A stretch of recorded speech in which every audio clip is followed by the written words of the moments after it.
ጤና ይስጥልን ክብራትና ክብራን እንደምን አላችሁ? በአርሰናል ቻናል ላይ ተገኛላችሁ። በርካታ አርሰናልን የተመለከቱ ጉዳዮችን እናነሳለን። ባለም እግር ኳስ ዋንጫ ላይ አርሰናልን የተመለከቱ በተለይ ደግሞ የአርሰናል ተጫዋቾች እያደረጓቸው ዛሬም የሚያደርጓቸው ጨዋታዎች አሉ። በተለይ በእንግሊዝ ብሔራዊ ቡድን ዋነኞቹ ተጫዋቾች አርሰናል ተጫዋቾች ናቸው። ዴክላን ራይስ፣ ቡካዮ ሳካን፣ ኤበረቺ ኤዜ፣ ኖኒ ማዱዌኬን ዛሬ የመመልከት እድል አላችሁ አርሰናል ደጋፊዎች። ሌሎችንም ከአርሰናል ጋር የተያዙ ጉዳዮች በዝርዝር እናነሳለን።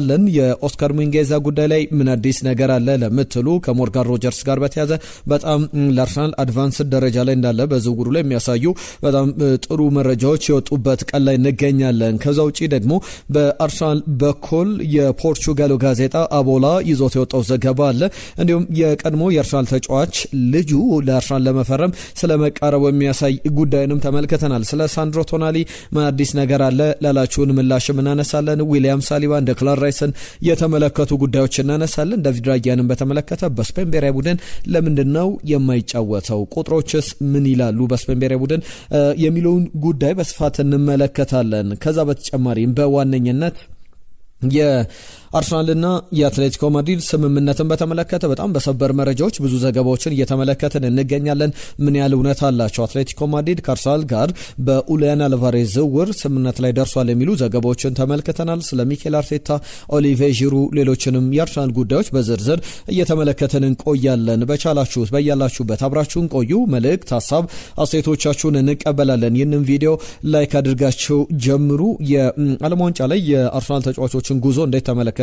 ትናንትና ዊሊያም ሳሊባ፣ ማርቲን ኦዴጋርድ በተሰለፉበት ጨዋታ ላይ ፈረንሳይ ኖርዌይ አሸንፈዋል። ከዛ ውጪ ደግሞ በዛሬው ዕለት የእንግሊዝ ብሔራዊ ቡድን ላይ የሚጠበቁ ተጫዋቾች አሉ። ካቨርስ፣ ቪክተር ዮኬሬሽም ግብ አስቆጥረው ተመልክተናቸዋል። ጥሩ ጉዞ ላይ እንዳለ የአርሰናል የፕሪሚየር ሊግ ሜንታሊቲን ይዘው በብሔራዊ ቡድኖቻቸው በጣም የተዋጣለትን ጉዞ እያደረጉ ቡድናቸውንም አርሰናልንም እያኮሩ ያሉ ተጫዋቾች አሉና እንዳጠቃላይ ደግሞ ይህ ጉዳይ ምን አይነት አንድምታ አለው የሚለውን በስፋት እየተመለከተን እንቆያለን። የእናንተን ሀሳቦች የምንቀበልባቸው ጉዳዮችን ወደ በኋላ ላይ እናነሳለን። በቀጥታ ወደ ጉዳዮቻችን እንለፍ። ላይክ በማድረግ ይህንን ቪዲዮ እንድትጀምሩ እናስታውሳችኋለን። የክሪስቶስ ዞሌስ ጉዳይ ከምን ደረሰ፣ የሳንድሮ ቶናሊ ጉዳይ ከምን ደረሰ ለምትሉት ጉዳዮች በሙሉ ምላሽ እንሰጣለን። አስቀድመን ግን ትልቁን ጉዳይ እናንሳ። ሞርጋን ሮጀርስ በአርሰናል የዝውውር እቅድ ላይ በተለይ ደግሞ ሞርጋን ሮጀርስ በቡድን ውስጥ የሚጨመር ከሆነ አርሰናልን አፕግሬድ ያደርጋል፣ ያሻሽላል ተብሎ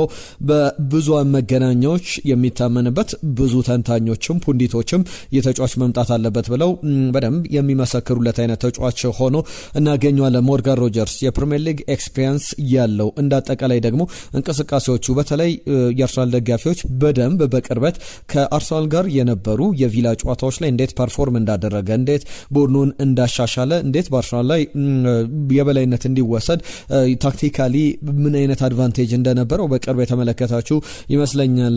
ፓወርፉል ነው በጣም። ከዛ በተጨማሪ ኳሶችን ረጅም የሜዳ ክፍል ላይ እየገፋ መሮጥ ይችላል። ከዛ በተጨማሪ ለማጥቃት ተነሳሽነቱ ደንጀረስ የሚባሉ ኤሪያ ላይ ደንጀር ኤሪያ ላይ ድሪብል ማድረግ፣ ፓሶችን ማድረግ፣ ሾት ማድረግ ይችላልና በጣም ብዙ ኳሊቲዎቹ አንስቶፓብል የሚያደርጉት ለመቋቋም ከሱ በተቃራኒ ለመጫወት አስቸጋሪ የሚያደርጉት አይነት ተጫዋች ነው። በጣም ፓወርፉል ነው። እያንዳንዱ እንቅስቃሴዎቹ ደግሞ በጣም ጥሩ የሚባል ነውና ከሞርጋን ሮጀርስ ጋር በተያያዘ ሃንድ ኦፍ አርሰናል በተደጋጋሚ ይህንን ቻናል አንስተን ብዙ ስለ አርሰናል መረጃዎች አጋርተናችሁ እናውቃለን። ሞርጋን ሮጀርስን በተመለከተ የአርሰናል የጉዳት ዜናዎችን በጣም ውስጥ አዋቂ የሚባሉ ምንጮች ያሉት አንድ ዘጋቢ ነውና በዚህ ዘገባ ላይ በስፋት የሚነሱ ጉዳዮች አሉ። ሞርጋን ሮጀርስ ፕሪፈር የማደርጋቸው ዝውውሮች አሉና አርሰናልን ምርጫው አድርጓል። ወደ አርሰናል ለመዛወር ተስማምቷል። ከአርሰናል ጋር በግል ጥቅማ ጥቅም በደሞዝ ጉዳይ ላይ እስካሁን ያለቀለት ጉዳይ የለም። ከኤጀንቱ ጋር አርሰናል አንድሪያ ቤርታ በጀርባ እየሰሩት ያሉ ጉዳዮች አሉና ያ ፐርሰናል ተርም የግል ጥቅማ ጥቅም ደሞዙ ትልቅ ችግር፣ መሰናክል፣ እንቅፋት አይሆንም የሚሉ ዘገባዎችን ተመልክተናል። ሞርጋን ሮጀርስ ግን ኦፊሻሊ የአስቶን ቪላን አመራሮች ከላይ ያሉ አመራሮችን ጥያቄ ጠይቋል። ልቀቁኝና ሪስፔክትፉሊ ነው ይህንን ጥያቄ ያቀረበው። ወይም ክለቡን በማስጨነቅ ወይም ደግሞ ካልሆነ ለቃለሁ ካልሆነ አልጫወትም እያለ አይደለም። ክለቡን በማክበር በሄድ ለኔ የተሻለ ደረጃ ላይ መገኘት ወደ አርሰናል የማደርገው ዝውውር ይጠቅመኛል በሚል ያነሳቸው ጥያቄዎች አሉ በሚል ይዘውት የወጡት ዘገባ አለ። እንደ ሞርጋን ሮጀርስ ጥያቄ እንደ ሚኬል አርቴታ ፍላጎት የሚኬል አርቴታ ፕሮጀክት ላይ ደግሞ በቀጣይ የረጅም ጊዜ እቅድ ሆኖ መስራት ይችላል። 23 ዓመቱ ላይ ይገኛል። ሞርጋን ሮጀርስ በፕሪሚየር ሊጉ ላይ 14 ያክል ግቦችን አስቆጥሯል። ወደ 26 ያክል የግብ ተሳትፎ ነበረው። በአጠቃላይ በሁሉም ውድድሮች ላይ በዩሮፓ ሊግ ፋይናል ላይ ወይም አስቶን ቪላ ወደ ቻምፒየንስ ሊግ እንዲያልፍ ትልቁን አስተዋጽኦ አድርጓል። በቀጥታም በዩሮፓ ሊግ ፋይናል ላይም ግብ አስቆጥሯል፣ አሲስት አድርጓል። የሚገርም የውድድር ዘመንን አሳልፏል። በእንግሊዝ ብሔራዊ ቡድን በእርግጥ በሱ ቦታ ላይ ጁድ ቤሊንጋም ይሰለፋል ወይስ ደግሞ ሞርጋን ሮጀርስ የሚለው እስካሁን ያለየለት ጉዳይ ነው። አርሰናል ግን በአታኪንግ ሬንፎርስመንት ወይም ማጥቃቱን በማሻሻል ረገድ የ10 ቁጥር ቦታ ላይ በመጫወት በግራ መስመር አጥቂነት የሚጫወት ትልቅ አቅም ያለው ተጫዋችን ለማግኘት ጥረት እያደረገ ይገኛል። አርሰናል ብቸኛ ፈላጊ አይደለም። የማንቸስተር ዩናይትድ የማይክል ካሪክ ስም ይነሳል። ከዛ ውጪም የቼልሲን ፍላጎቶች አሉ። ነገር ግን አንድሪያ ቤርታ ከአስቶን ቪላ ሰዎች ጋር ይፋዊ ይህንን ሚሊዮን ፓውንድ እንክፈል ብለው ያወጡት ተመን ወይም የጠየቁት ጥያቄ የለም። ነገር ግን በድርድር ሂደት ላይ ስምነት ላይ ለመድረስ ጥረት እያደረጉ እንዳለና በተለይ ሌሎች ክለቦች የሚያቀርቡት ኦፈር ካለ አርሰናል ወዲያው ኢንፎርም እንዲደረግ ተናግሯልና እስከ ዓለም ዋንጫው ግን እኔ በግሌ ይጠናቀቃል ብዬ ማስበው ዝውውር አይደለም። ስምነት ላይም የሚደረስ ጉዳይ ላይሆን ይችላል። ከዓለም ዋንጫው በኋላ ተጫዋቹ ሙሉ ትኩረቱን ዓለም ዋንጫው ሲጠናቀቅ ወይም የእንግሊዝ ብሔራዊ ቡድን ከውድድር ውጪ ከሆነች ወይም እስከ ፍጻሜውም የሚጓዙ ከሆነ ከዓለም ዋንጫው መጠናቀቅ በኋላ ሞርጋን ሮጀርስና አርሰናል የሚኖረው ድርድር ይፋ ይደረጋል። ለምሳሌ ቼልሲና ማርክ ኩኩሪያ ስምምነታቸውን አጠናቀው ማርክ ኩኩሪያ ወደ ሪያል ማድሪድ ለመሄድ እንደተስማማው እንደዚህ አይነት ሰበር ዜናዎችን ግን በቅርብ ቀናት ልንሰማ እንችላለን የሚሉ ጉዳዮች አሉ። የዩባዲ የስኮት የኮኔ ጉዳይም ይነሳል። አሌክስ ስኮት ምኑ ኮኔንም በተመለከተ የምናነሳቸው ጉዳዮች ይኖራሉ። ቤን ዋይት ፕራይም ቤን ዋይት የሚገርም ቆይታም በአርሰናል አሳልፏል። ነገር ግን አሁን በቅርብ ጊዜያት ላይ በተለይ ደግሞ ቡካዮ ሳካ በሌለባቸው ጨዋታዎች ላይ የቤን ዋይት አቋም መውረድ በግልጽ የሚታይ ነውና አርሰናልም ሚኬል አርቴታም እሱን ለመተካት እነ ቲኖ ሊቨርሜንቶን ከኒውካስል ዩናይትድ ለማምጣት ፍላጎት ነበራቸው። ነገር ግን ተጫዋቹ እንደኔ በጣም ትልቅ ጥርጥር አለኝ ከተጫዋቹ ጋር በተያዘ አርሰናል አንደኛ የሚጠየቅበት ገንዘብ ከ60 ሚሊዮን ፓውንድ በላይ ነው። ከዛ ውጪ ደግሞ በሌላ መስፈርት ስንመለከተው ተጫዋቹ ምን ያክል በሂደት አቬለብል ነው፣ በጨዋታው ሂደት ላይ አመቱ በሙሉ በእያንዳንዱ ጨዋታ ላይ መሰለፍ ወይም ደግሞ ቢያንስ ከግማሽ በላይ 60%፣ 65፣ 70% ጨዋታዎችን እንኳን ይጫወታሉ የሚለው ትልቅ ጥርጥር ነው። ትናንትና በትሬቨር ቻሎቫ በእንግሊዝ ብሔራዊ ቡድን ተተክቷል። ምክንያቱ ደግሞ የቲኖ ሊቨርሜንቶ ጉዳት እንደሆነ ይታወቃል። ቶማስ ቱዌል የትሬቨር ቻሎቫን ወደ ብሔራዊ ቡድኑ ጠርቷልና ቲኖ ሊቨርሜንቶ አሁን በአርሰናል ይፈለጋሉ እንደ በፊቱ የሚለው በጣም አጠያቂ ሆኗል። ሌሎች ዘገባዎችም ደግሞ ከዛ በተመሳሳይ ነገር የሚነሱ ናቸው። ከቲኖ ሊቨርሜንቶ ትኩረቱን ዞር አድርጎ አርሰናል አንደኛውን ኦስካር ሚንጉዌዛን የሴልታ ቪጎን ተጫዋች ትናንትና አንስተኗል። በላሊጋው የሚገርም ጊዜን አሳልፈዋል። ራይት ባክ ሆኖ መጫወት ይችላል፣ ሴንተር ባክም ሆኖ ማገልገል ይችላል። ሚኬል አርቴታ የሚፈልገው ተጫዋች አንደኛ ስፔናዊ ነው። በስፔን ብሔራዊ ቡድን ውስጥ ያሉ ጥሩ ኳሊቲ ያላቸው ተጫዋቾች ደግሞ በአርሰናል ቤት ውስጥ አሉ። ከነዚህ ተጫዋቾች መካከል ዙቢሜንዲ፣ ዳቪድ ራያ እና ኬፓ አሪዛባላጋ ይጠቀሳሉ። ሚኬል ሜሬኖም አለ። ይህ ደግሞ ሌላኛው ከሚኬል አርቴታ በመቀጠልም ሌላ ስፔናዊ ሆኖ ሊመዘገብ ይችላል። ኦስካር ሚንጌዛ በተለይ ለአርሰናል አትራፊ የሚሆነው በነጻ ዝውውር የሚመጣ ዝውውር በመሆኑ ያንን ማጠናቀቅ የሚችል ከሆነ አርሰናል ትርፋማ የሚሆን ይመስላል። ከዛ ውጭ ግን አቦላ ዘገባን ላንሳላችሁ። የፖርቹጋሉ ጋዜጣ አቦላ በፊት ገጹ ላይ ይዟቸው ከወጡ የዝውውር ዜናዎች መካከል አርሰናል ድርድር ላይ ይገኛል። ከስፖርቲንግ ሊዝበን ጋር ንግግር ስለመጀመሩ በተጫዋቹ ላይ ፍላጎት አለው። የፖርቹጋሉን የስፖርቲንግ ሊዝበኑን ስፔናዊ ተጫዋች ይፈልገዋል የሚሉ ዘገባዎችን ወጥቷል። ይህ ተጫዋች ኤቫን ፍሬሴንዳ ይባላል። ሪያል ማድሪድ በእርግጥ የ1 ዓመቱን ተጫዋች የረጅም ጊዜ የዳኒ ካርቫል ተተኪ ማድረግ ይፈልጋል። ዳኒ ካርቫል ከቡድኑ ጋር መለያየቱ ይታወቃል። እነዚህ ጉዳዮች በዋነኝነት የሚነሱ ናቸው። ፍሬሰንዳን በተመለከተ የውል ማፍረሻው 80 ሚሊዮን ዩሮ ነው። አርሰናል ግን ያንን ያክል ገንዘብ አውጥቶ ተጫዋቹን ማዞር አለበት ትላላችሁ ወይስ ደግሞ ሌሎች ትኩረቶቹ ላይ በተለይ ደግሞ እንደ ኦስካር ሚንጌዝ አይነት በነጻ ዝውውሮችን አስፈርሞ ቢያንስ ፋይናንሻሊ ስቴብል መሆን የሚችልበት እድል አለ። ቅድም መግቢያ ላይ ያነሳሁት ዝውውር ላንሳላችሁ ከአርሰናል ጋር በተያያዘ የማቲዩ አብሰን ልጅ አብሰን ይባላል። በእንግሊዝ ፕሪሚየር ሊግ ላይ በደንብ የተመለከትነው ተጫዋች ነው። ማቲዩ አብሰን ለአርሰናል አጭር ጊዜ ተጫውቷል። 57 ጨዋታዎችን አድርጓል። በተለይ ደግሞ በጣም ረጅም ቆይታን ነበር የነበረው በአርሰናል ቤት። ነገር ግን ገና በታዳጊነቱ ያሳለፋቸው ጊዜያት የሚታወሱ ናቸው። በበርሚንግሃም እንዲሁም በዌስትሃም የሚታወቅ ተጫዋች ነው ማቲዩ አብሰን። ልጁ አብሰን ይባላል። የልጁን ፊርማ አርሰናል ለማግኘት ጥረት እያደረገ ይገኛል። የቶትናም ተጫዋች ነው። ከቶትናም ላይ አበረቼዜን ነጥቋል። የተጫዋች ደግሞ ውሉ በያዝነው ክረምት ወይም ጁን 30 ላይ ከቀናት በኋላ ይጠናቀቃል። ዛሬ ጁን 17 ላይ እንገኛለንና ጁን 30 ላይ ሲጠናቀቅ በነፃ ዝውውር አርሰናል ተጫዋቹን ለማስፈረም ሰፊ ድርድር እያደረገ ይገኛል የሚሉ ዘገባዎችን ተመልክተናል። ከዛ ውጪ ሌላ ጉዳይ ላንሳላችሁ። ትናንትናም አንድ አድማጫችን የጠየቀን ጥያቄ አለ። በተለይ ደግሞ ከዝውውር ዜናዎች ጋር በተያያዘ ያነሳቸው አንዳንድ የቶናሊ ዝውውር ለምሳሌ መቻል ቦጋለ የቶናሊ ጉዳይ ምንድን ነው? ከምን ደረሰ? አርሰናል ተው እንዴ? ስለ ቶናሊ ምን አዲስ ነገር አለ ብሎናል። በአርሰናል በኩል እየወጡ ያሉ ዘገባዎች በዝርዝር እየተነሱ ያሉ ጉዳዮች የሉም። ሳንድሮ ቶናሊ በብዙ ክለቦች ይፈለጋል። ማንቸስተር ዩናይትድ፣ ማንቸስተር ሲቲ፣ ቸልሲ፣ አርሰናል በፕሪሚየር ሊጉ ብቻ የተጫዋቹ ፈላጊዎች ናቸው። ኤሲ ሚላንም ይባላል በአንዳንድ ዘገባዎች። ነገር ግን ኒውካስል ዩናይትድ የሚጠይቀው 100 ሚሊዮን ፓውንድ አለ። የተጫዋቹ ዕድሜ ከግምት ይገባል። 26 ዓመቱ ላይ ይገኛል። ኒውካስል እንደዛ ታይምስ ዘገባ ከሆነ ከ100 ሚሊየን ፓውንድ በታች ተጫዋቹ አይሸጥም እያለ ይገኛል። በትክክል ግን ሳንድሮ ቶናሊ 100 ሚሊዮን ፓውንድ የሚገባው ተጫዋች ነው ወይ? ኒውካስል ዩናይትድ በእርግጥ ከኤሲ ሚላን ሲያስፈርመው 2023 ላይ ከ3 ዓመታት በፊት 55 ሚሊዮን ፓውንድ የከፈለበት ዝውውር ነው ከነ አዶንሱ። አሁን ቢያንስ እስከ 65-70 ሚሊዮን ፓውንድ ቢሸጥ የሚያዋጣ አይነት ተጫዋች ሊሆን ይችላል። ከዛ በኋላ ግን 100 ሚሊዮን ፓውንድ በተለይ ገበያው ላይ የሚጠሩ ተጫዋቾች በሙሉ አዳም ዋርተን ሲባል፣ ካርሎስ ባሌባ ሲባል፣ ኤሊዮት አንደርሰን ሲባል፣ ሳንድሮ ቶናሊም ሲባል 100 ሚሊዮን ፓውንድ መነሻ ጥያቄ እየመሰለ ይገኛል። በዚህ ድርድር ላይ ደግሞ ቶትናም ሮቤርቶ ዲ ዘርቢም ጣሊያናዊው አሰልጣኝ የተጫዋቹ ፈላጊ ናቸው። ማንቸስተር ዩናይትድ በተጫዋቹ ላይ ፍላጎት እንዳለው ይታወቃል። ሌሎችም ክለቦች ገበያው ላይ መግባታቸው የሚቀር አይመስልም። አንዳንድ ዘገባዎች ላይ የሊቨርፑልንም ስም ስመለከት ነበርና እንደ አጠቃላይ የአርሰናል ምርጫ የአርሰናል አካሄድ በምን ደረጃ ላይ ይገኛል የሚለው ምላሽ የሚፈልግ ጉዳይ ነው። ነገር ግን አሁንም ቢሆን 100 ሚሊዮን ፓውንድ ለሳንድሮ ቶናሊ አርሰናል እንደኔ በግሌ መክፈል ይኖርበታል ብዬ አላስብም። አንድ ጥያቄ ወደ እናንተ ላቅርብና የዩላን አልቫሬዝን ዝውውር አነሳላችኋለሁ። ስምነት ላይ ደርሷል ስለተባለበት ጉዳይ አርሰናል በስፋት እየተነሱ ያሉ ጉዳዮች አሉ።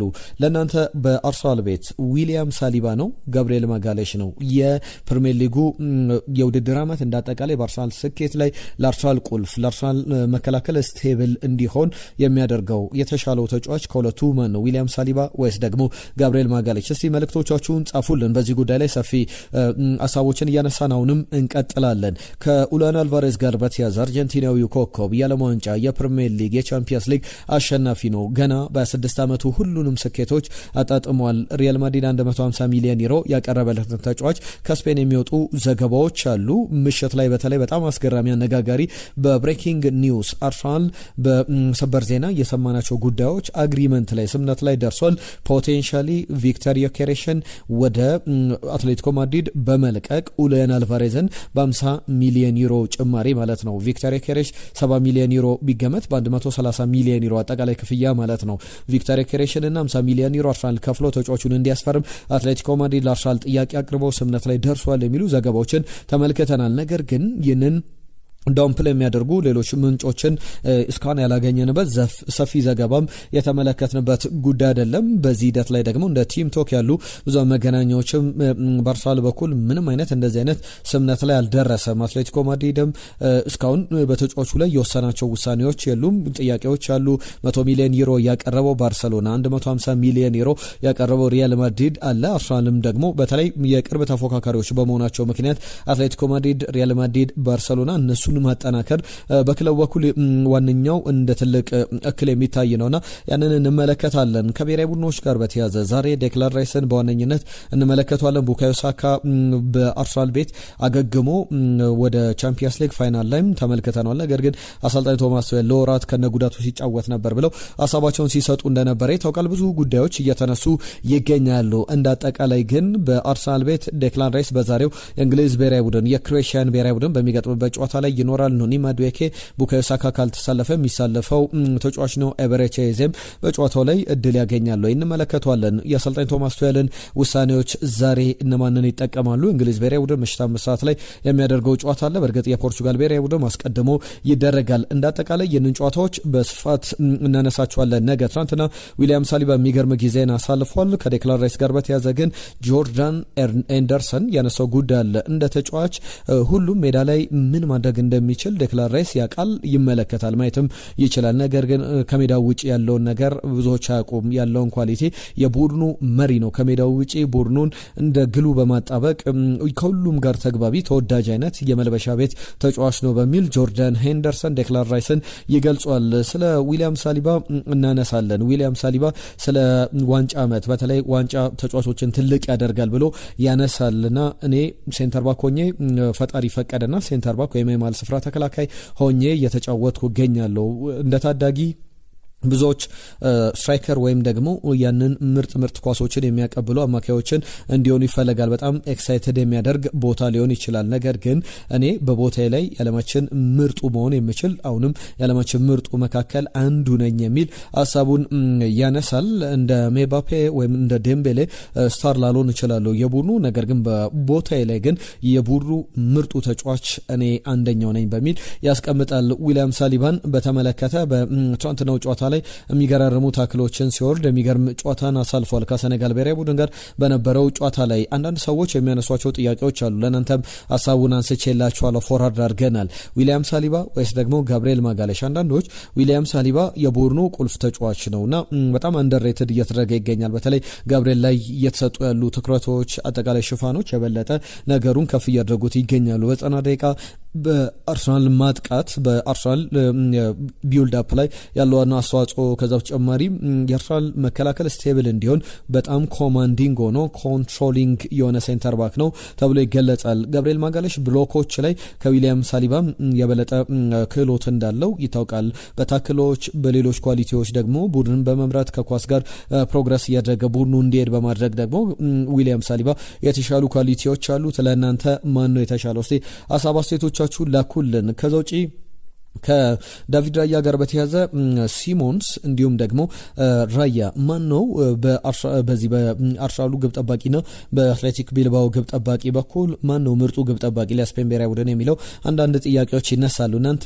ሲሞንስ ነው መሰለፍ ያለበት ዳቪድ ራያ ነው ብላችሁ ታስባላችሁ? እስቲ ሀሳብ አስተያየቶቻችሁን ላኩልን። እንዳጠቃላይ ደግሞ እንን ቁጥር እናነጻጽርላችሁ። በደቂቃ በውድድር ዓመቱ ዳቪድ ራያ 4620 ደቂቃዎችን አሳልፏል በሜዳ ላይ። ሲሞን በ4140 ደቂቃ በዳቪድ ራያ ይበለጣል። ሴቮችን በጨዋታ ላይ 76.8 ሴቮችን ያስመዘግባል። 76.8 በመቶ ሴቮች አሉት። ከዛ በተጨማሪ 63.5 በመቶ ደግሞ የሲሞንስ ነው። የዳቪድ ራያ የተቆጠሩበት ግቦች 31 ብቻ ናቸው በውድድር ዓመቱ። ለሲሞንስ ደግሞ 73 ግቦች ተቆጥሮበታል። በክሊንሺት ደረጃ 54.9 ጨዋታዎችን ከግማሽ በላይ ጨዋታዎችን ክሊንሺት ወይም ግብ ሳይቆጠርበት ይወጣል። ሲሞንስን ስንመለከት 17.4 ነው።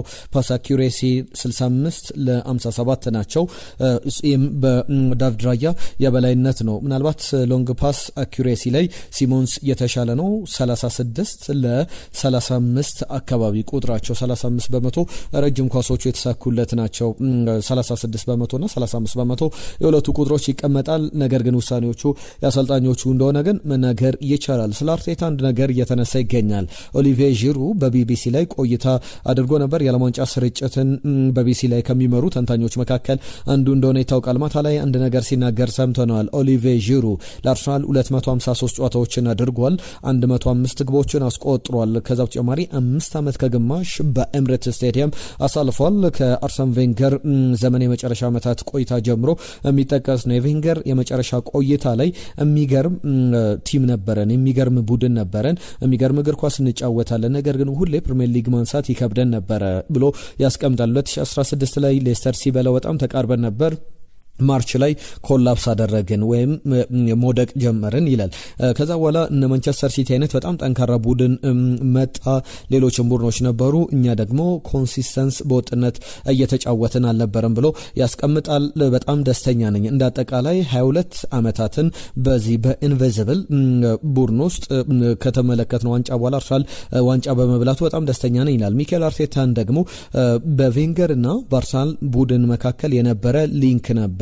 ዝም ብሎ ተጫዋች ብቻ አልነበረም። ልምድ ላይ ሁሉም ተጫዋች ላይ ይጮ ነበር። ሁሉም ያቅሙን እንዲሰጥ ጥረት ያደርጋል። የቡድኑ ካፒቴን ብቻ ሳይሆን የሊንክ ነበረ፣ ማገናኛ አርሰን ቬንገርን ከተጫዋቾች ጋር የሚያገናኝ ነበር። በጣም ፕሮፌሽናል ነበር፣ ታክቲካል ነበረ፣ የማይታሰቡ ነገሮችን ይሞክር ነበር በዛን ወቅት ላይና ምንም ጥርጣሬ አልነበረም ትልቅ አሰልጣኝ እንደሚሆንና ቡድኑ ፕሪሳይስ እንዲሆን ከዛ በተጨማሪ ዲማንዲንግ እንዲሆን ተጫዋቾችን በሙሉ በጣም ታላላቅ ጥያቄዎችን ይጠይቃል። ከዛ ተጨማሪ ጠንካራ ሰራተኛ ነው ብሎ ፕሮፌሽናል ስለመሆኑ ሪከቨሪ ሩጫዎችን ወይም መልሰው መከላከል የማይችሉ ተጫዋቾች ቢኖሩ እየጮኸ በጣም በቁጣ ተመልሰው እንዲከላከሉ ያደርጋቸው ነበር በሚል ዝርዝር ጉዳዮችን ያነሳል። ሁሉም እነዚህ ከአርሰናል ጋር በተያያዘ የተነሱ ጉዳዮች ናቸው። ትናንትና የመጡልን መልእክቶች አሉ።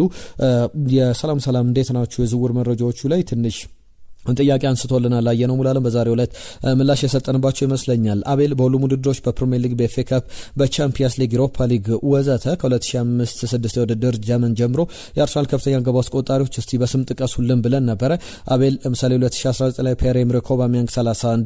እኔ ግን ትናንትና ጥያቄ ያቀረብኩት መጨረሻ ላይ ትናንትናው ቪዲዮ ላይም በፕሪሚየር ሊግ ላይ ብቻ ነበር ያነሳሁት። ነገር ግን አቤል ዝርዝር የውድድር ዓመቱን እንዳጠቃላይ ፒየር-ኤመሪክ ኦባሜያንግ 2019-20 ላይ 2021 አሌክዛንደር ላካዜት 2021-22 ቡካዮ ሳካ በ12 ግቦች፣ ጋብሪኤል ማርቲኔሊ፣ ማርቲን ኦዴጋርድ 15 ግቦችን ያስቆጠሩበትን የ2022-23 የውድድር ዘመን ሌሎችንም ተጫዋቾችን ጠርቷል። ካቨርስ 2024-25 ላይ 15 ግቦችን በፕሪሚየር ሊግ ላይ 9 ግቦችን ትናንትና አንስቻለሁ። 2025-26 ላይ ቪክተር ዮኬሬሽ 21 ግቦችን አስቆጥሯል። ሌሎችንም ስሞች አንስቶልናል። ዮሱፍ መሐመድ፣ አሌክሲስ ሳንቼዝ፣ ፒየር-ኤመሪክ ኦባሜያንግ የሚጠቀሱ ከፍተኛ ግብ አስቆጣሪዎች ናቸው የሚል ሀሳቡ ልኮልናል።